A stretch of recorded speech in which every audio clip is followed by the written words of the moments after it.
Hi, everyone. My name is Cheryl George, and I'm an International Regional Coordinator with the Eden Alternative for Western Canada in Saskatoon, Saskatchewan. I share this role with Sue Ellen Beattie, who's also the Chief Empowerment Officer of Sherbrooke Community Centre. Together, we've been growing Eden for over 20 years. For close to 30 years, I was the education leader at Sherbrooke. I retired from there 5 years ago, but to continue to teach the Eden philosophy in Western Canada with Sue Ellen. I'm also an international rep on the Eden Alternative Board of Directors.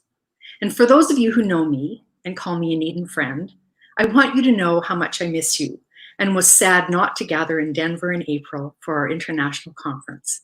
Since we first met in Myrtle Beach in 2002, I have not missed a single conference. I want to send each of you a virtual hug.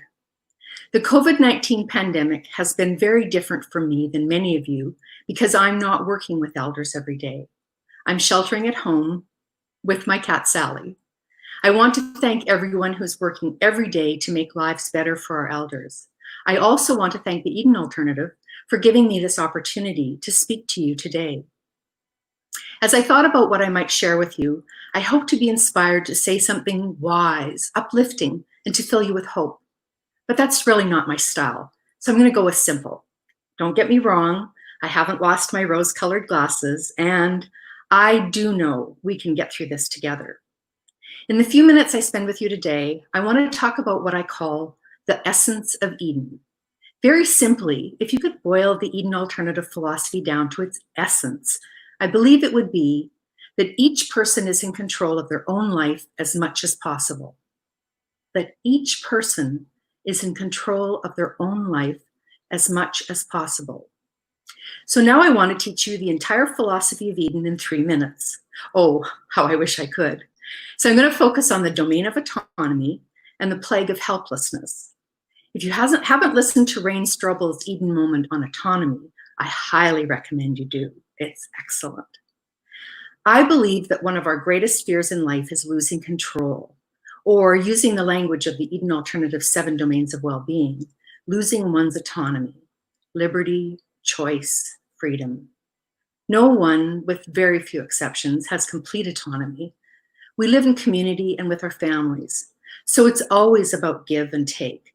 But when it comes to the things that impact each of us on a personal level, we want to be in control or at least have a say. The loss of control is especially true today. Restrictions have been placed on all of us. Will this give us a deeper understanding and empathy for the experiences of our elders every day?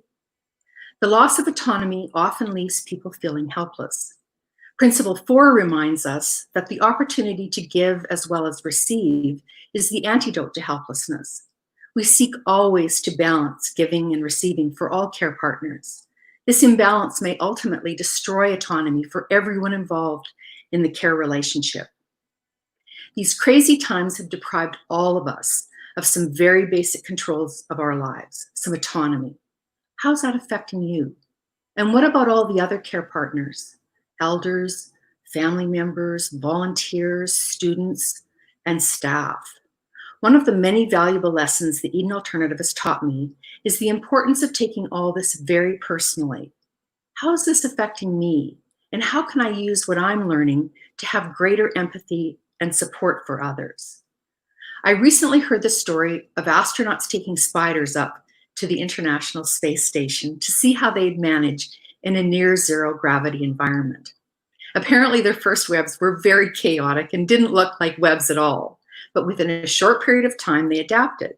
The new webs looked different, but they still spun their webs. What can we learn from this story? If we think of life with COVID-19 as going up in space, like the spiders, we need to learn how to live our lives in this new world. I personally don't want things to go back to normal. There's been much talk of a new normal. How will we learn to live in this new normal? If we look to the teaching of the Eden Alternative, we must remember to honor our elders because they are here to teach us. And as my good friend and colleague Sue Ellen Beattie always says, the secret sauce of Eden is to empower the elders, we must empower those closest to them. I don't know what this new normal is going to be like, But I believe if we stay true to Eden and the wisdom of the elders, we can continue to create a world where they can be in control of their own lives as much as possible.